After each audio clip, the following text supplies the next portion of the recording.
Yo, Beth, that shit crazy. On a Tuesday, it's All Even with your boy Barry Grant. You can catch me on Instagram and Twitter at All Even Podcast. You can listen to the show on Spotify as well as Apple Podcasts, Google Podcasts, Deezer, Stitch. I'm all over the place, man. And trust me, go to YouTube, hit that subscribe button, like, share, and comment because the page is growing, baby. That All Even wave. Get on that wave. Lots to get into. NBA playoffs are rolling. I'm going to have to admit something that I don't want to admit. The NBA voters do it again, and it's not a good thing. Mike Brown gets hired. Jeanie Buss speaks. Rob Manfred talks about the balls in baseball. Brady gets paid. And then the greatest segment on the planet, Dummy of the Week. So let's just jump right into it. The NBA playoffs are in high gear. Lots of great games is what everybody's telling me. I'm just playing. I mean, I'm watching it. I like what I'm seeing. But I got to admit something. The fact that I have to give the Golden State Warriors props and credit for what they're achieving right now. They're up 3-1 against the Memphis Grizzlies. They won last night, 101-98.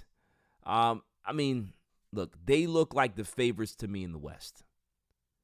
As much as it pains me to say, they look like the best team in the West right now. The Phoenix Suns, it's Phoenix. It's Chris Paul, Black Cat Paul. What do you expect? They may get out of the first round, they may not. But is anybody going to be shocked if they lose? No. Golden State looks like the most seasoned team right now to get to the NBA Finals. Now, will they win it? I have no idea.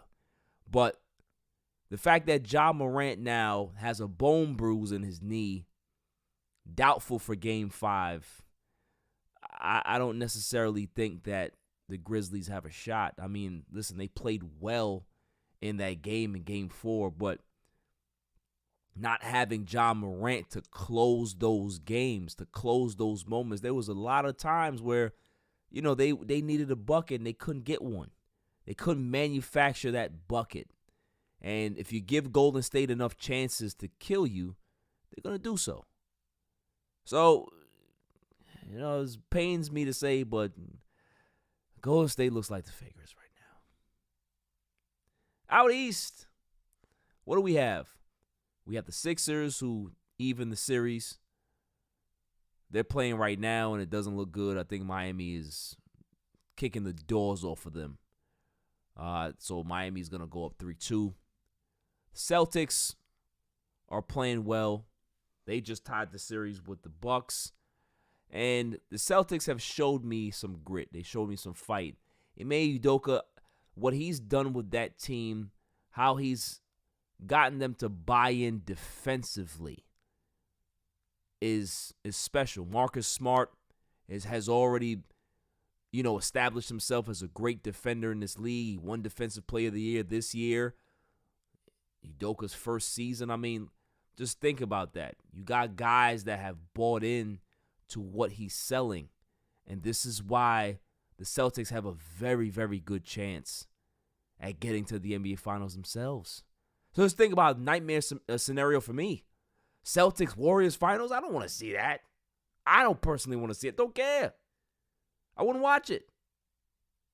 I'd cover it because I have to for this show, but I ain't going to watch that. Who am I going to root for? Don't like the Warriors. Definitely don't like the Celtics. So, we'll see. I think Giannis and the Bucks, they need Middleton. They need that help. They need that extra firepower. The Miami Heat, I'm not really sold on the Heat, to be honest with you. I think Kyle Lowry looks done. He's having hamstring issues now. He went from being really, really good last year to he really does look washed. I mean, listen, injuries can do a lot for you, right? It could sap your ability to be productive. If you have hamstring issues, you're a basketball player with hamstring issues. That's not good. It's just like when Ken Griffey started to have hamstring issues and he's playing the hardest position on the field, center field. You're not going to be able to cover that ground with bad hammies. teams did him a disservice by not switching his position. Can't switch Kyle Lowry's position, but can you limit his minutes? Can you see how effective he can be in certain spots? Or do you just keep him out and let him heal and let the kids run? It's a tough call for Erik Spoelstra, but there's a lot of series that are going to probably go 6 or 7. I think the Bucks series is going to go 7. Looks like this Sixers series may go 7. I want to see what James Harden does in an elimination game, because when it comes to elimination games and James Harden, they don't mesh. They don't mesh. Same thing with Doc Rivers.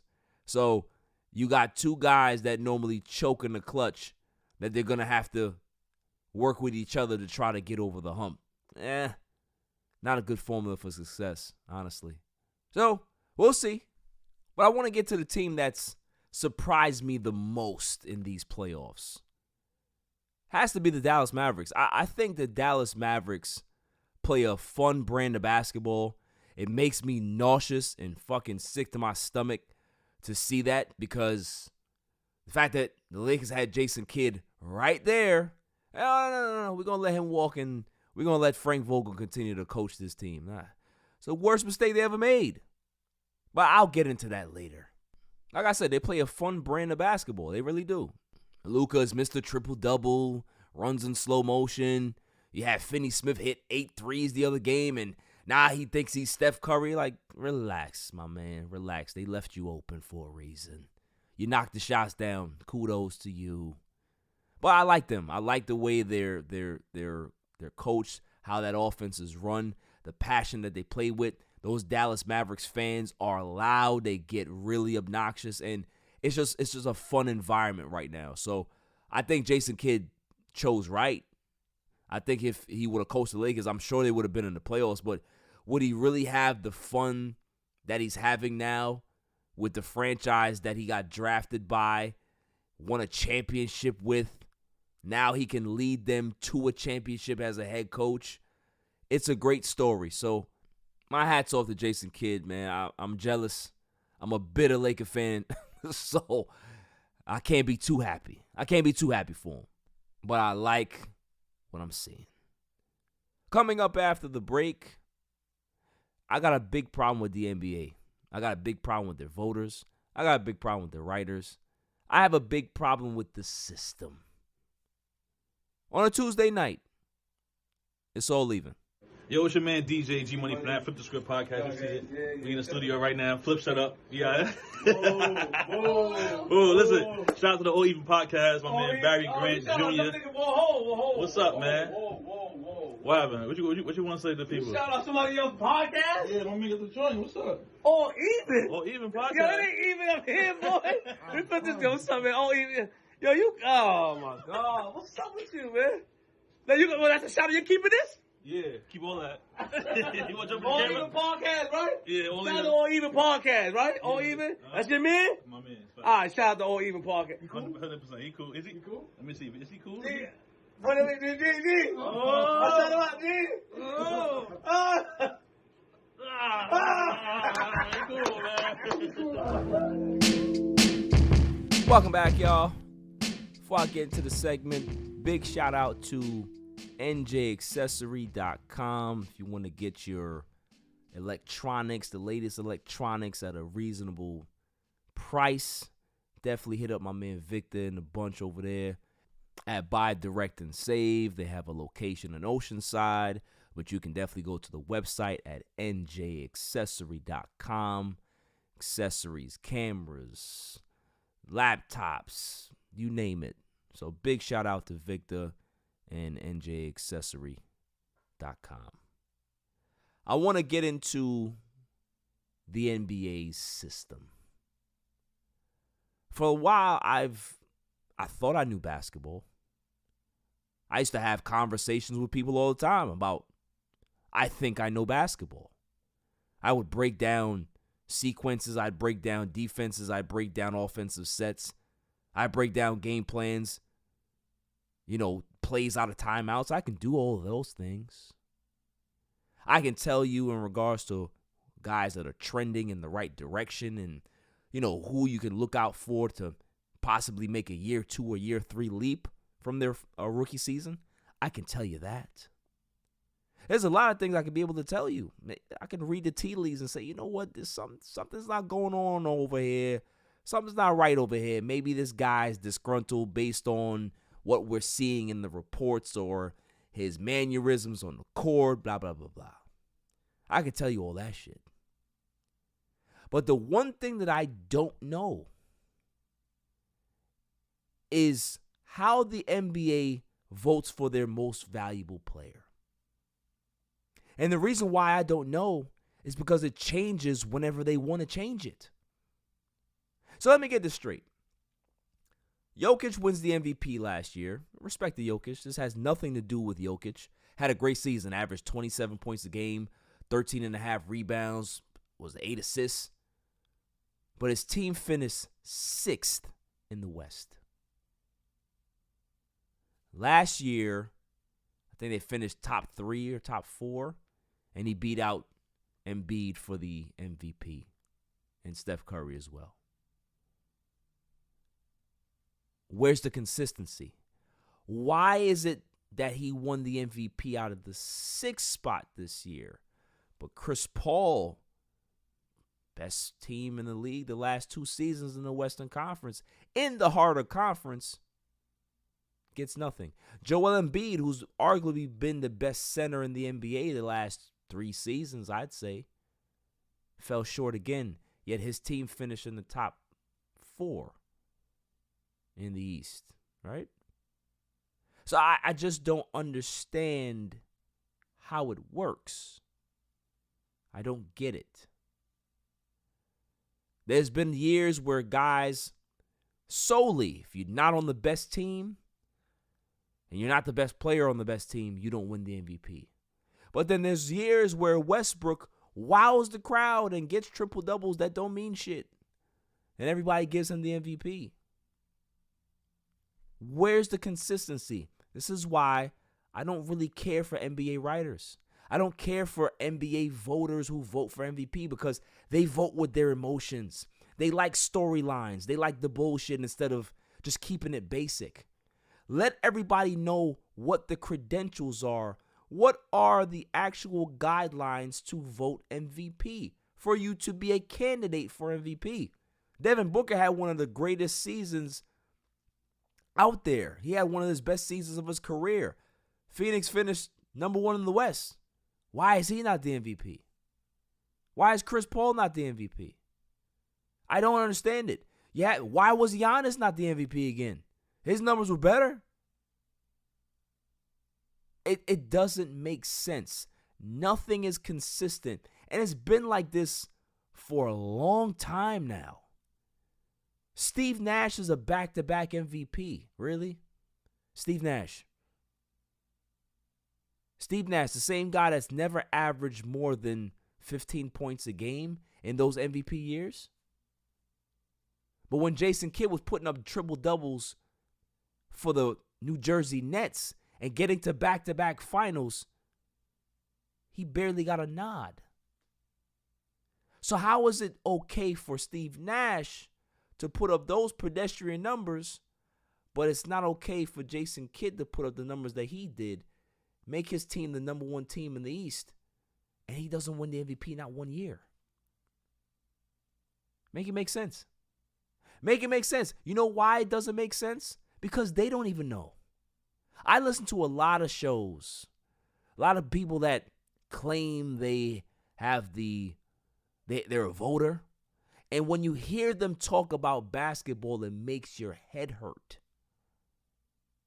They have no idea. They're just looking at numbers. Well, this number, this analytics, and this sabermetrics, but that's not what it is. Eye test. Most valuable player. If I remove this player off the team, how good are they? That's what an MVP is. It's not the best player on the best team. That team is good. So how can you be the MVP when that team is good? Shouldn't it be, we can't win without this guy. Not, hey, we finished 26-5 when the guy's not in the lineup. Well, yeah, they're still the MVP. How does that make sense? It doesn't make sense. And most of the time, the NBA never makes sense. Years that Dirk won the MVP, I can go on and on about so many guys that have won MVPs that it just doesn't make sense. So my rant has everything to do with, I don't give a shit about the MVP anymore. I don't care.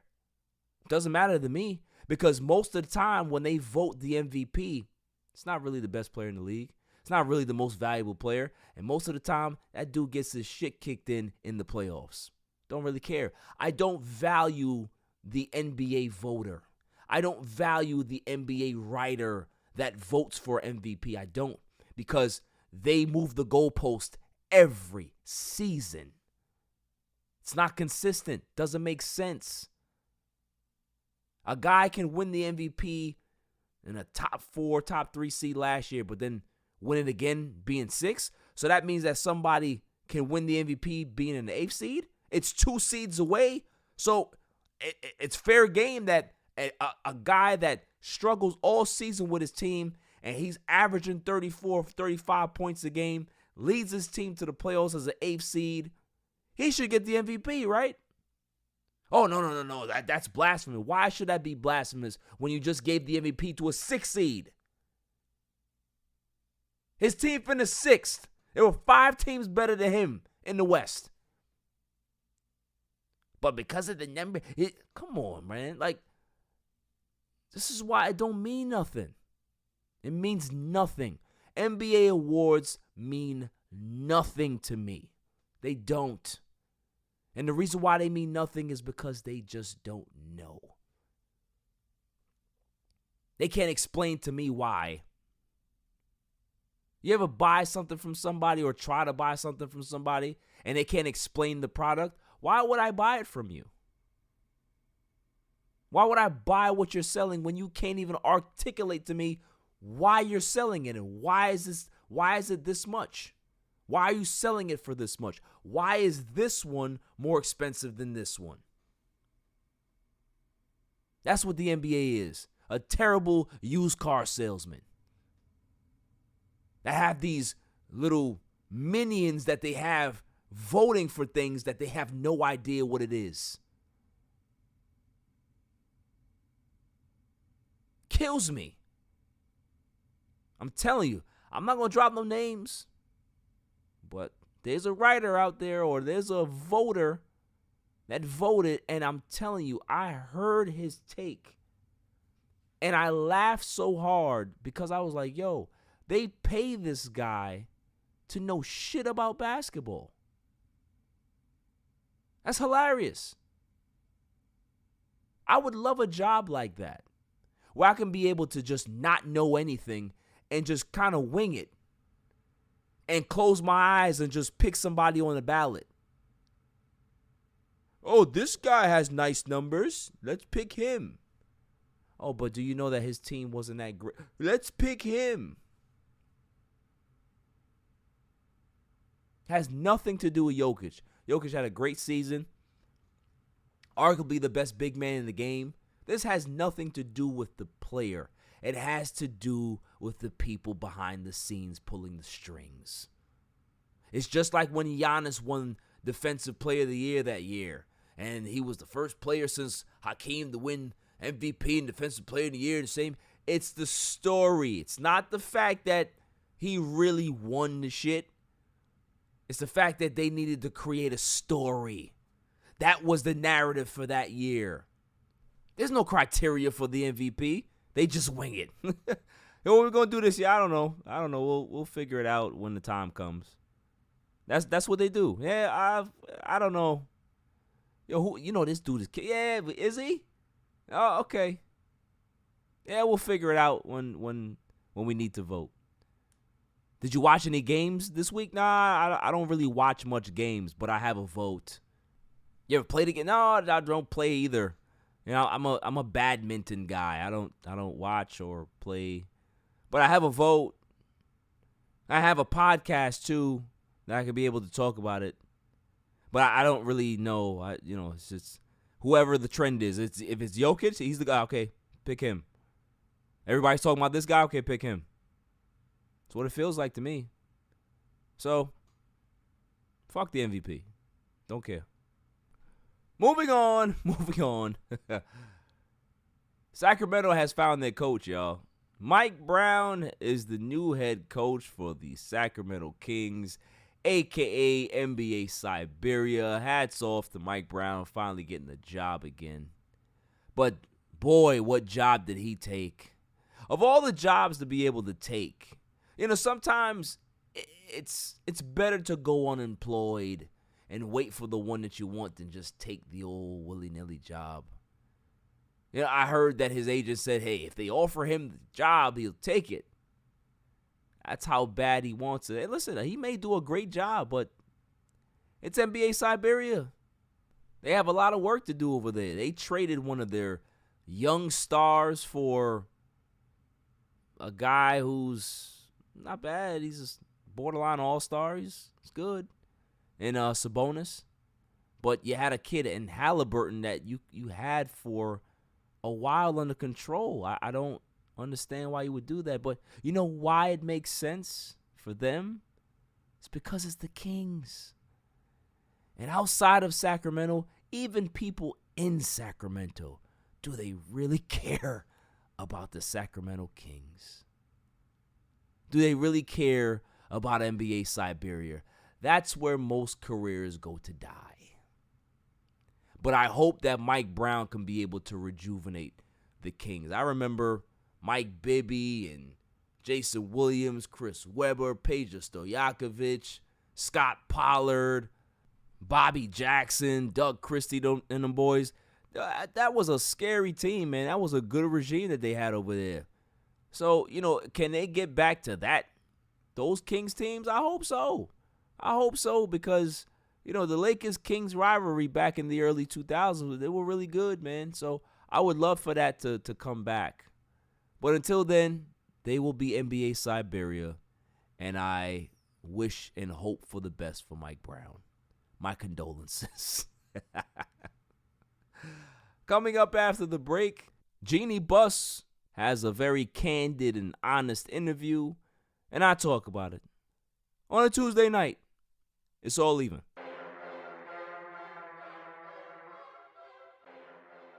Welcome back, y'all. Jeanie Buss has an interview, and she was very candid about how upset she was and how impatient she grows because the team didn't perform this season. And when I'm reading this interview that Bill Plaschke did, shouts to Bill Plaschke, it puzzled me because I saw that, she's saying that all the decisions are her decisions alone after speaking with the brain trust that is the Ramby and Pelinka and whoever else, guy off the street buying a t-shirt, the guy that used to sell hot dogs for the league. Anybody she thinks that has some ideas, she'll put in her brain trust. And the part that bothers me is that she used this word payroll. The Lakers had the 4th highest payroll in the NBA, and the results didn't show that. Well, newsflash. If you go ahead and sign a guy that's going to eat up almost 30% of your cap, how are you supposed to be good? One, and of course your payroll is going to be high too. Not the fact that their payroll is high because they have a lot of good players on their team and they're trying to keep a championship roster together like a Caruso or a Kuzma or a Casey. Oh, they did have those guys and they got rid of them for Westbrook. I see. So it confuses me because if you're so locked into what's going on the court, why would you ever sign off on Westbrook coming here? Have you ever watched basketball? Did you know what Westbrook did in the previous spots he went to? Nothing. So why would you think it'd be different here? That's the problem that I have with Jeanie Buss, is that she says that the buck stops with her, but I don't think that's true. I think the buck stops with the Rambi. I think Rambis, him and his wife, they have a lot of say when they shouldn't, because nepotism is a hell of a thing. If I'm the owner of a team and I have a friend or a confidant, at the end of the day, my decision is what my decision is. I'm not going to really put you in that higher position to make decisions. You're going to be in my circle of trust. But that's where it ends. I got to put people who are experienced in these endeavors in those positions. Not because you're my man, not because I owe you a solid, because you can do the job. Bill Plaschke also asked if, selling the team was an option. Oh, no, she doesn't want to sell. Yeah, that's fine. It's a family business. I get it. But if it's the family business and you just signed a $750 million crypto renaming the arena deal, behave like a big brand and start making smart decisions for your franchise. Start putting the pieces together that your father used to do. Take off the Lakers colored blue blockers that you have on, because you can't see anything else. Oh, did they work here? Are they a Laker? Okay, so let's give them a chance. It's not the way business works. That's mom and pop bullshit. Stop operating like that. The Mets operated like that for decades. You see what happened to them. They ended up selling to a guy that's really about business and puts the right people in charge to do business. And lo and behold, the Mets are in first place. Oh, so it actually does work when you put the right people in charge and you take it seriously and you don't operate like the deli down the street. Okay. That's all I care about. Remember I said last week that I want to hear from Jeanie. Well, she heard me. But what I heard from her wasn't great. I need to hear more. I need to hear what the plan is. I need to hear what you're looking for in a head coach. I need to know that. I need to know what the plan is going forward in free agency. You're the owner. You should know. You put all your trust in Rob Pelinka, and shouts to Rob. I love Rob. I think Rob is a good guy. I think he's hated around the NBA. I think he's a great guy. Good to have in your team. But growing impatient, what does that mean? Does that mean people have to walk on eggshells? Or is it a word that you're just using to make it seem like you're upset when you're really not? Because I know when I'm being gaslighted. I'm a Cowboys fan. Jerry Jones does that all the time to us. It feels like I'm being gaslighted here too. And Jeanie Buss is just not as good as Jerry Jones doing it. I can see right through the bullshit. You want to talk about highest payroll, but yet you let Caruso walk because of luxury tax purposes. Couldn't pay him. Cost too much money.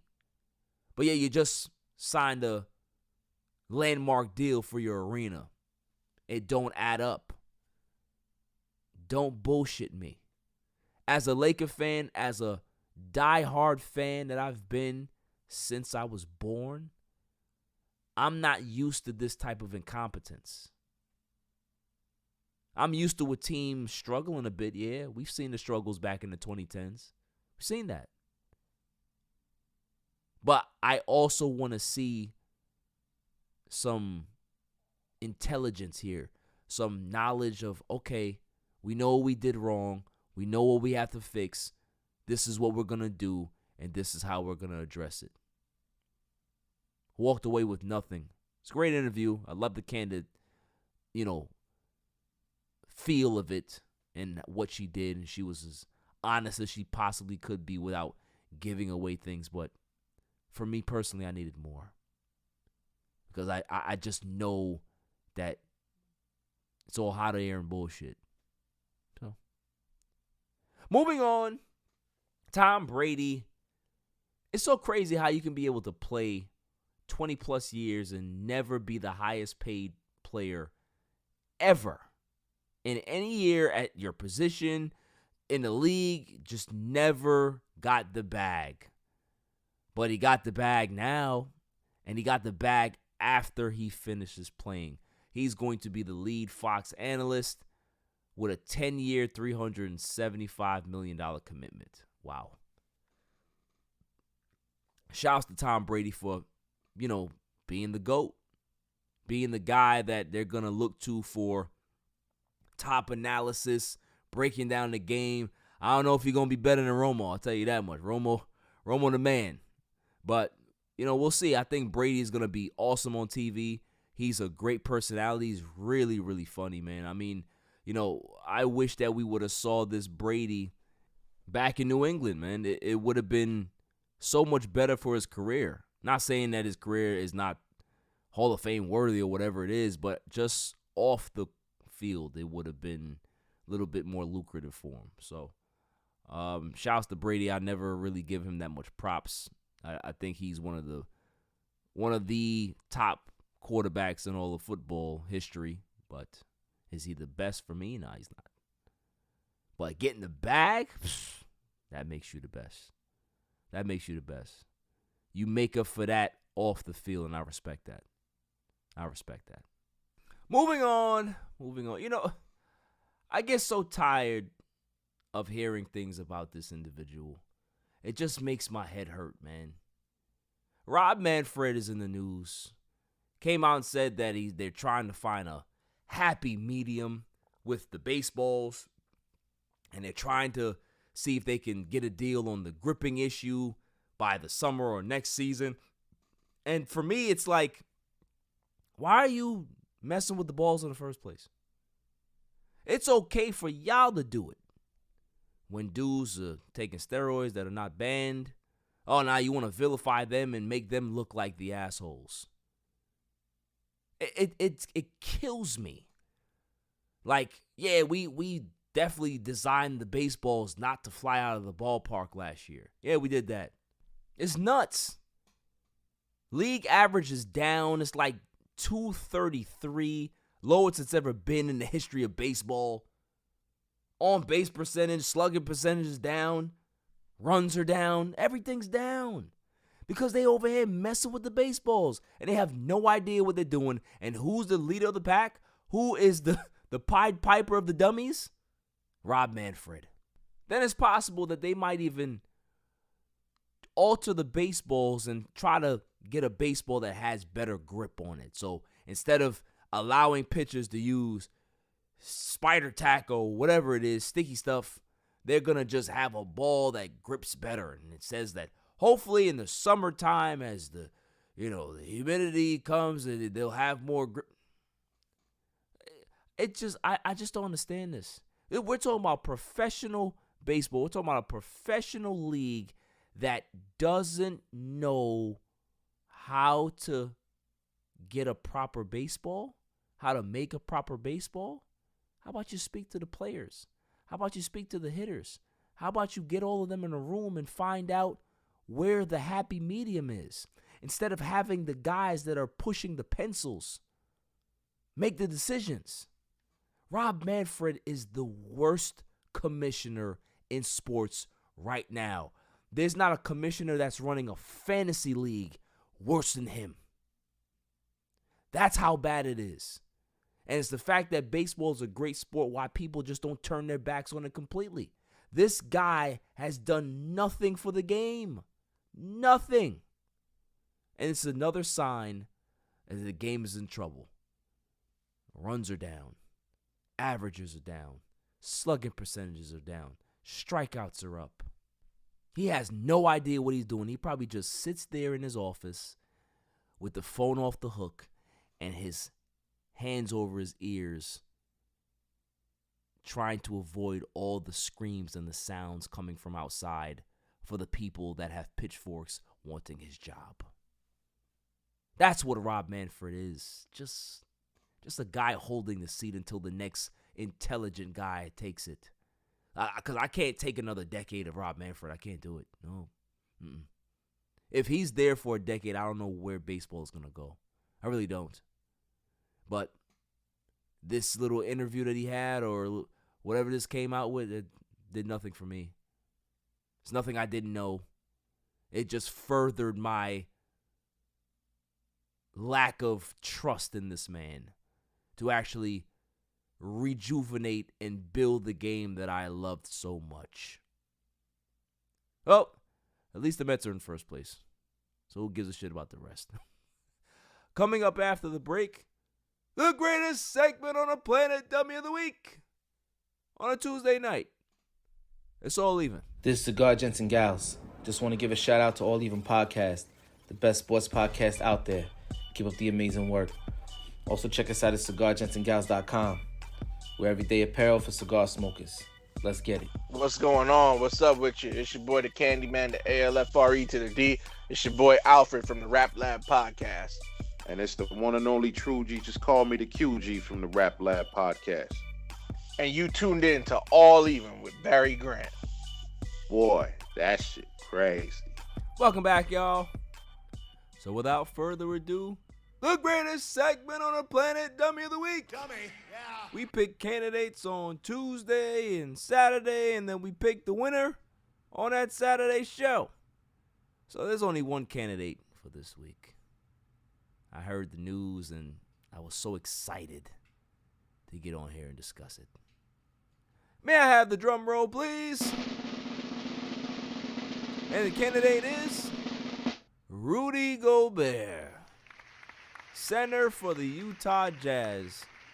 A frequent victim of my vitriol. Rudy Gobert is my candidate for Dummy, yeah. Because, ladies and gentlemen of the jury, this is what happened.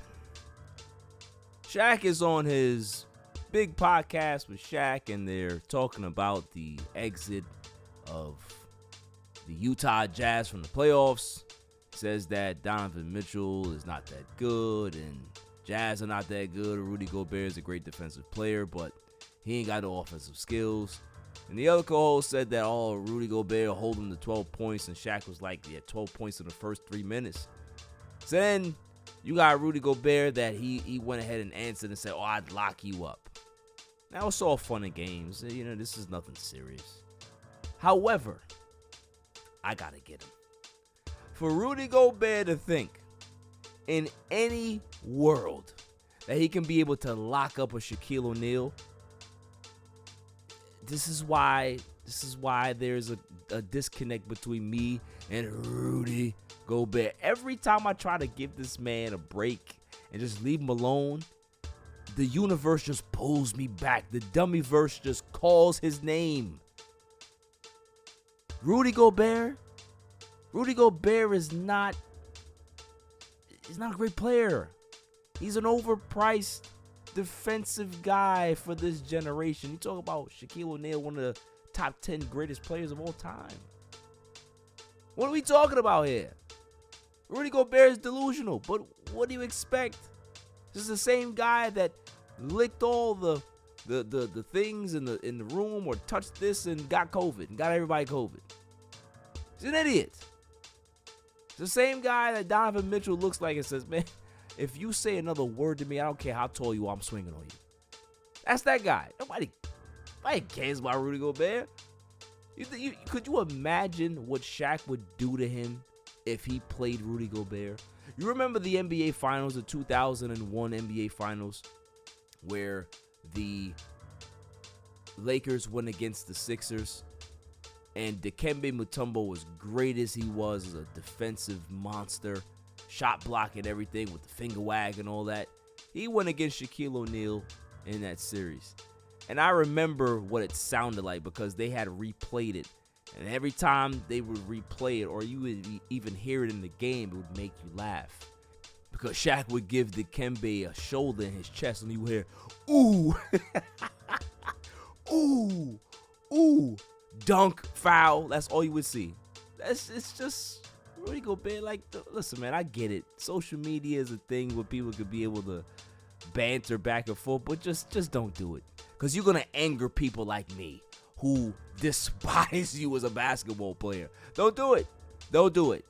I don't want to see nothing about Rudy Gobert locking up anybody, because if you allow Ben Simmons to drop 40 on you, you don't deserve any more Defensive Player of the Year awards. They should take all of those away. They should throw them in the garbage, or they should ban him from the NBA honors. Just do something. Just get Rudy Gobert off my screen. I just don't want to see it no more. I'm done. The fact that he thinks that he could be able to lock Shaq up, I'm telling you, he's been dunked on too many times in the NBA for him to not have any common sense. Just... no. It's like Rasputia beating up Norbit. That's what it feel like to me. That's what Rudy Gobert looks like too. He looks like a taller version of Norbit. I hate Rudy Gobert. So Rudy Gobert, you may think that you defended yourself well in this war of the words with Shaquille O'Neal, but Donovan Mitchell looks at you like a loser. But you're possibly a winner for Dummy of the Week. That's all for this show. I'll see you guys on Saturday, where things are going to change. You know, I said that last week, but obviously when you have kids, things change. So you get sick, you know, they need some assistance.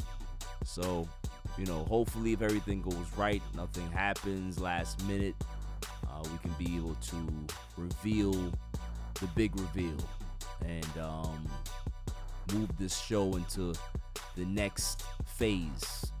So definitely looking forward to it, man. So until then, stay safe, stay cool.